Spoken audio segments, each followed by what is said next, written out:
Good morning students, जय हिंद। मैं Vipin sir और जीविका केमिस्ट्री क्लासेस में आपका एक बार फिर से स्वागत है। हेलो स्टूडेंट्स, आप पढ़ रहे हैं class 11th chemistry chapter number 3 के 3 पार्ट में आपको पढ़ा चुका हूं। आज आप पढ़ने जा रहे हैं पार्ट 4। ये क्या है? पार्ट 4 है। और पार्ट 4 में आप पढ़ने जा रहे हैं दीर्घाकार्य प्रवर्धित आवर्त सारणी यानी पीरियोडिक टेबल्स। ठीक है, इसके बारे में आज आप पढ़ने जा रहे हैं। तो आइए देखते हैं क्या है आपकी दीर्घाकार्य प्रवर्धित आवर्त सारणी। देखिए, 2 आवर्त सारणी आप पढ़ चुके हैं। मेंडलीव की मूल आवर्त सारणी पढ़ चुके हैं, उसमें कुछ दोष थे, कुछ कमियां थी, वो परमाणु भार के आधार पर बनाई गई थी। फिर आपने पढ़ा मोजले द्वारा प्रस्तुत आधुनिक आवर्त सारणी, जो कि परमाणु क्रमांक के आधार पर बनाई गई थी। उसमें भी थोड़ी बहुत कुछ गड़बड़ियां हुई, जिसे अब जो है अगले वैज्ञानिकों ने मिल करके, 2-3 लोगों ने मिल करके इस सारणी को बनाया, जो कि इलेक्ट्रॉनिक विन्यास पर डिपेंड करती है। किस आधार पर बनाया? इलेक्ट्रॉनिक विन्यास के आधार पर इस सारणी को बनाया गया है। तो क्या कहते हैं, इसके बारे में हम डिटेल लिखते हैं।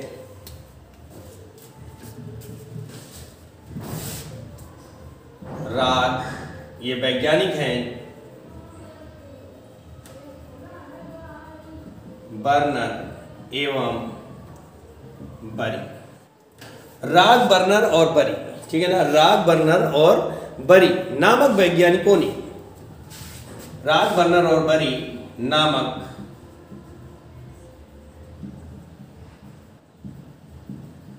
वैज्ञानिकों ने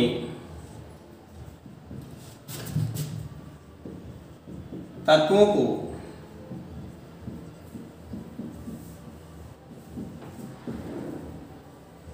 इलेक्ट्रॉनिक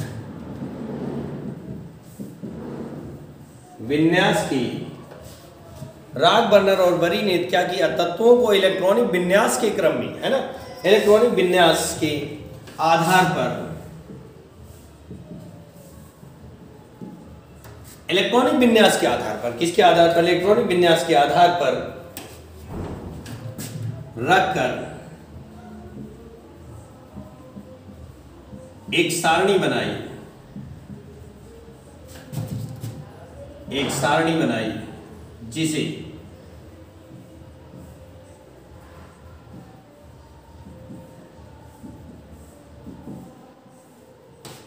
दीर्घाकार या प्रवर्धित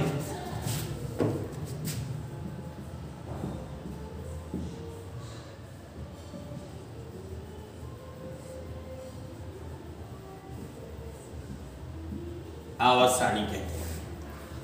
यानी इलेक्ट्रॉनिक विन्यास के आधार पर तत्वों को क्या किया? परमाणु क्रमांक के आधार पर आधुनिक में रखा गया था, उसमें क्या किया? उसका इलेक्ट्रॉनिक विन्यास किया, और इलेक्ट्रॉनिक विन्यास के आधार पर तत्वों को रख करके एक सारणी बना डाली, जिसे दीर्घाकार या प्रवर्धित आवर्त सारणी कहते हैं। इस सारणी में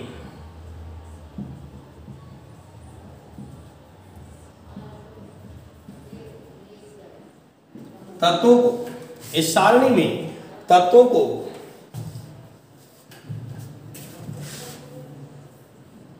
उनके परमाणु क्रमांक,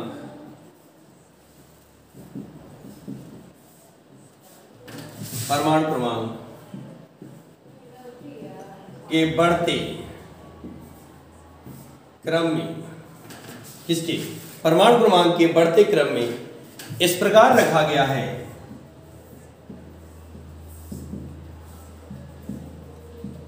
इस प्रकार रखा गया है कि समान की बाह्य कोश के, की बाह्य कोश के समान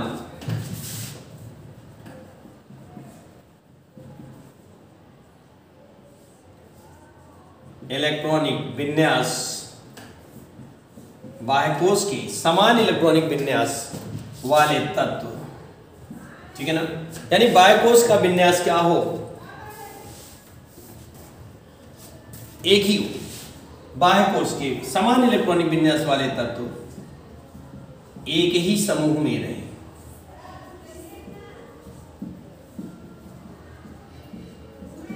एक ही समूह में रहे, और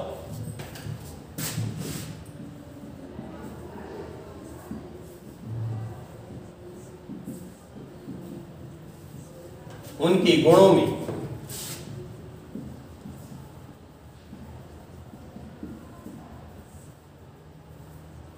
समानता भी हो। ठीक है ना। क्या बताया कि राग बर्नर और बरी नामक वैज्ञानिकों ने तत्वों को इलेक्ट्रॉनिक विन्यास के बढ़ते क्रम में रखकर, इलेक्ट्रॉनिक विन्यास यानी 1s2 2s2 के बढ़ते क्रम में रखकर एक सारणी बनाई जिसे दीर्घाकार या प्रवर्धित आवर्त सारणी कहते हैं। इस सारणी में तत्वों को उनके परमाणु क्रमांक के बढ़ते क्रम में इस प्रकार रखा गया, तत्वों को उनके परमाणु क्रमांक के बढ़ते क्रम में इस प्रकार रखा गया कि बाह्य कोश का विन्यास यानी जिन तत्वों के बाह्य कोश का विन्यास समान है वो सभी एक ही समूह में रहें और उनके गुणों में समानता भी हो। ठीक है ना, उनके गुणों में समानता भी हो। इस प्रकार ये एक दीर्घाकार आवर्त सारणी बनाई गई। इस सारणी की अब हम चलते हैं विशेषताएं। हम हेडिंग डालेंगे विशेषताएं, देखते हैं इस सारणी की क्या है। तो नंबर 1 पर देखते हैं क्या विशेषता है।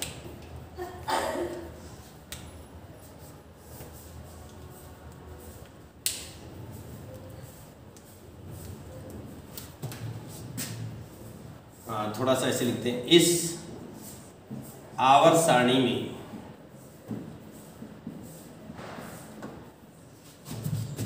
सारणी में 7 क्षैतिज पंक्तियां हैं।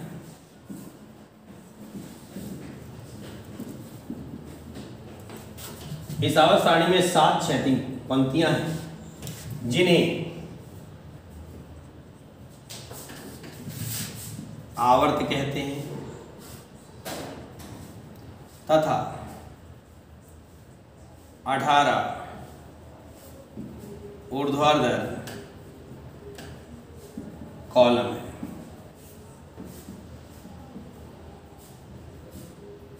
18 ऊर्ध्वाधर कॉलम हैं जिन्हें वर्ग, समूह या परिवार कहते हैं।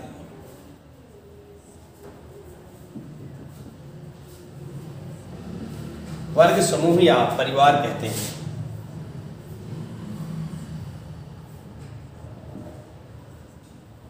इस आवर्त सारणी की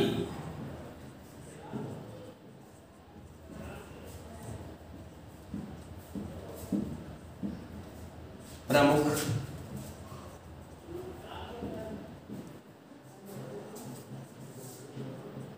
विशेषताएं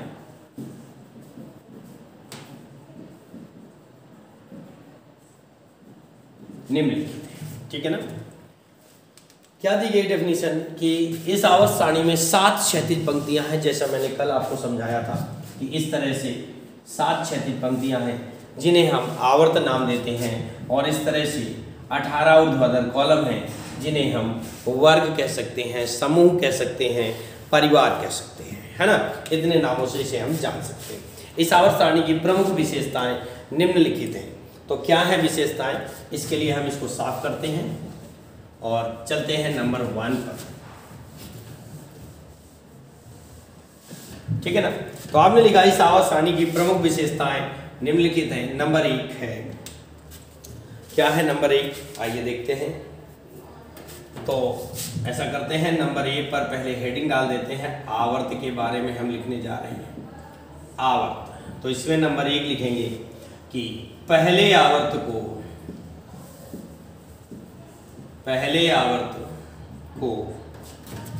अति लघु आवर्त कहते हैं।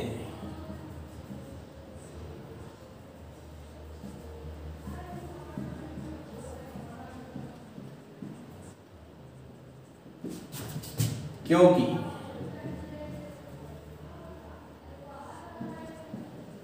इसमें मात्र 2 तत्व हैं। ठीक है ना। पहले आवर्त को अति लघु आवर्त कहते हैं क्योंकि इसमें मात्र 2 तत्व हैं, इसलिए इसे हम पहले आवर्त को अति लघु आवर्त कहते हैं। आई बात समझ में। ये हमारे गुण जो है आधुनिक आवर्त सारणी से मिलते जुलते हैं।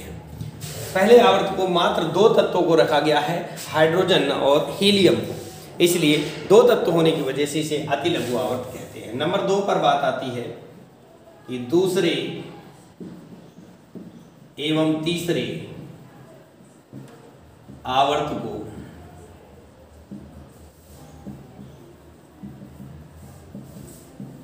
लघु आवर्त कहते हैं। दूसरे और तीसरे आवर्त को लघु आवर्त कहते हैं।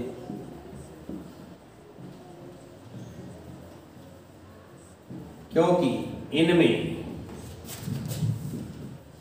18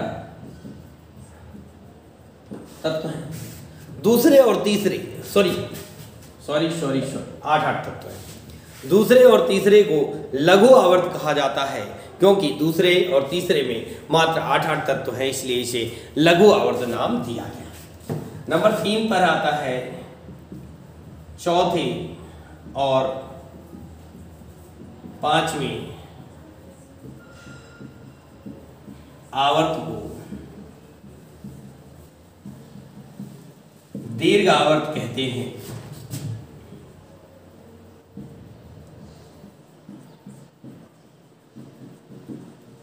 क्योंकि इनमें 18 तत्व हैं। ठीक है ना। चौथे और पांचवें को दीर्घ आवर्त कहा गया क्योंकि इनमें 18 तत्व है, इसलिए इन्हें दीर्घ आवर्त नाम दिया गया। नंबर 4 पर चलते हैं। छठवें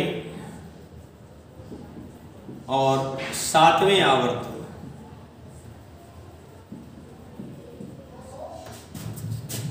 को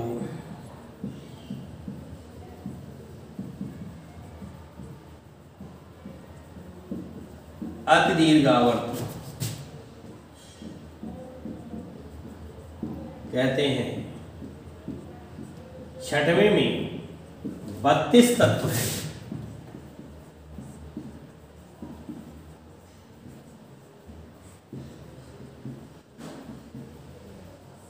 जबकि सातवां आवर्त अभी अपूर्ण है। कह रहे छठवें और सातवें को अति दीर्घ आवर्त कहते हैं। क्या कहते हैं भैया?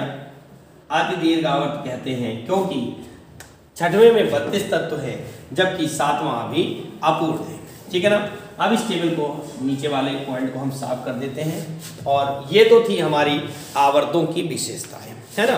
अब हम चलते हैं वर्ग में, तो हेडिंग हम डालेंगे वर्ग और नंबर 1 पर चलते हैं। ठीक है ना। तो क्या लिख सकते हैं वर्ग में कि इस आवर्त सारणी में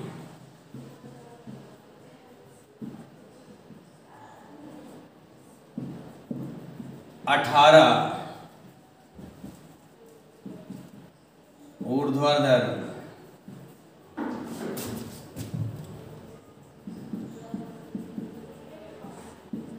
कॉलम है जिन्हें वर्ग,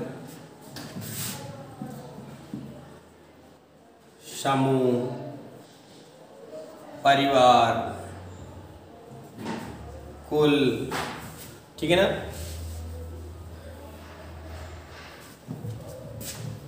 आदि कहते हैं।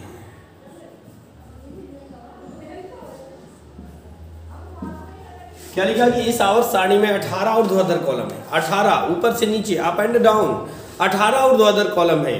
इन्हें वर्ग कह सकते हैं, समूह कहते हैं, परिवार कहते हैं, कुल आदि नामों से इन्हें जाना जाता है। समझ में आया?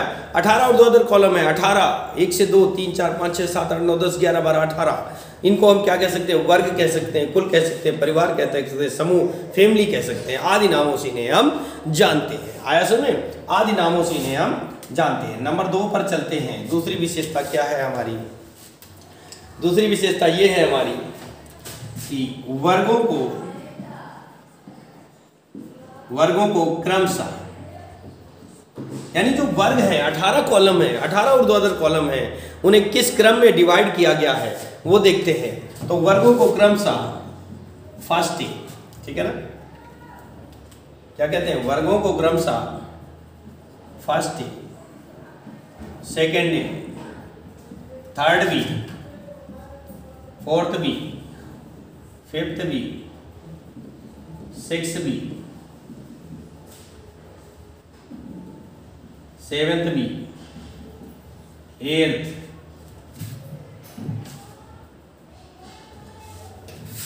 First B, second B, third A, fourth A, fifth A, sixth A, seventh ए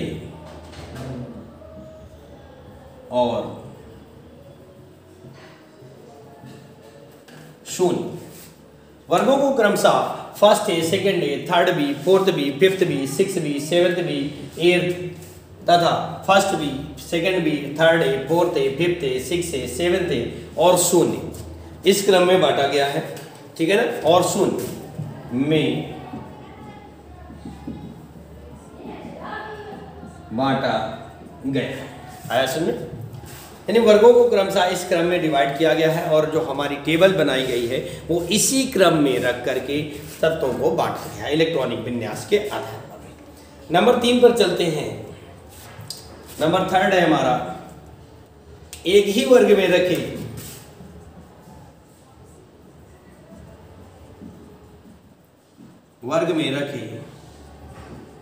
तत्वों की गुणों में समानता होती है। ठीक है ना, एक ही वर्ग में रखे गए तत्व, जितने भी तत्व एक ही वर्ग में रखे गए हैं, एक कॉलम में रखे गए हैं, उनके गुणों में क्या होती है? समानता होती है। ये बात ऊपर ही कही जा चुकी थी, है ना, कि उनके गुणों में क्या होता है? समानता होती है।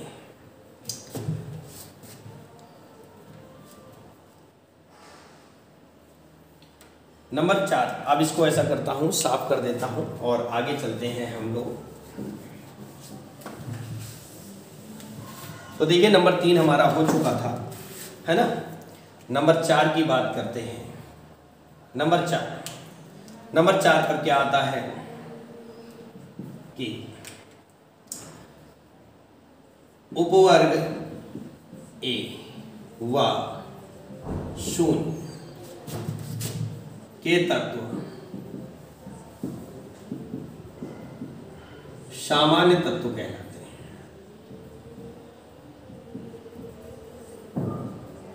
यानी जितने उपवर्ग ए और 0 वर्ग के तत्व हैं, उपवर्ग ए यानी first A, second A, third A, fourth A, fifth A, sixth A, seventh A और 0, यानी यहां से बात करते हैं ये दोनों ए वाले, उसके बाद में यहां से ये ए वाले और ये शून्य, ये वर्ग के तत्व जो है ये कहलाते हैं सामान्य तत्व। ठीक है ना, क्या कहलाएंगे? सामान्य तत्व कहलाएंगे। अब हम चलते हैं नंबर 5 पर।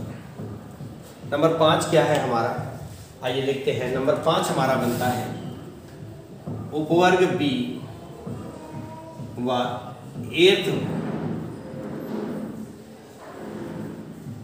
वर्ग के तत्व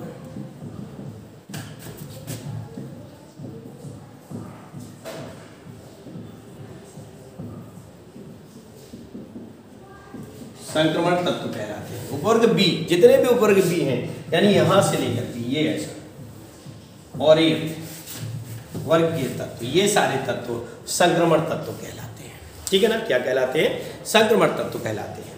तो ये तो थी दीर्घाकार आवर्त सारणी की विशेषताएं। अब हम चलते हैं, इसमें थोड़ी बहुत कमियां हैं, 1-2 जिनके बारे में हम बात करते हैं। तो इसको मैं साफ कर देता हूं और अब हम हेडिंग डालेंगे दीर्घाकार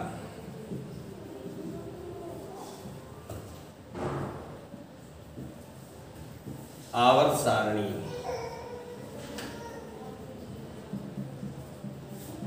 के दोष। नंबर 1 की बात करते हैं। नंबर 1 पर क्या है हमारा? वही पुरानी प्रॉब्लम्स कि इस आवर्त सारणी में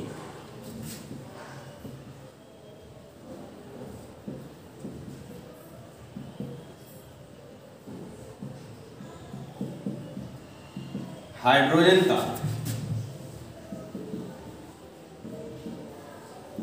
स्थान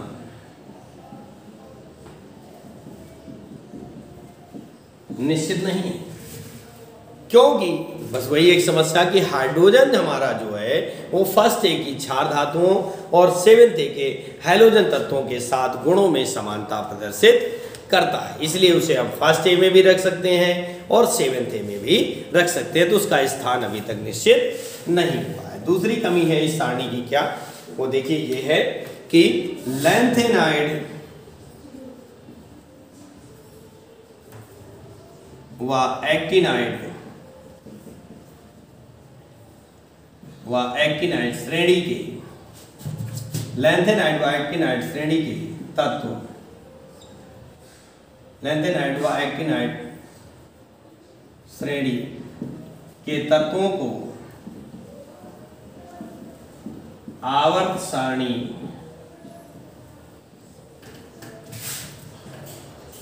से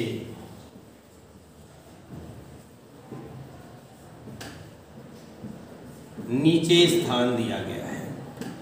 ठीक है ना, लैंथेनाइड और एक्टिनाइड तत्वों को इसमें भी दीर्घाकार सारणी में भी आवर्त सारणी से नीचे स्थान दिया गया है। उन दोनों श्रेणियों के लिए आवर्त सारणी में कोई स्थान नहीं है, अतः उन्हें उठा करके नीचे रख दिया गया है। आई बात समझ में? ये दो कमियां थी दीर्घाकार या प्रवर्धित आवर्त सारणी की। मेरे ख्याल से आपकी समझ में आ गया होगा, आपने ध्यान से पढ़ा होगा तो बहुत अच्छे से आएगा। और केमिस्ट्री को अच्छे से जानने के लिए वीडियो के अंत तक जरूर बने रहें। ठीक है ना, तब तक चलिए, नमस्कार, जय हिंद। अगला पार्ट जो भी होगा वो आपके अगले वीडियो में आ जाएगा। ठीक है ना, ओके, नमस्कार, जय हिंद।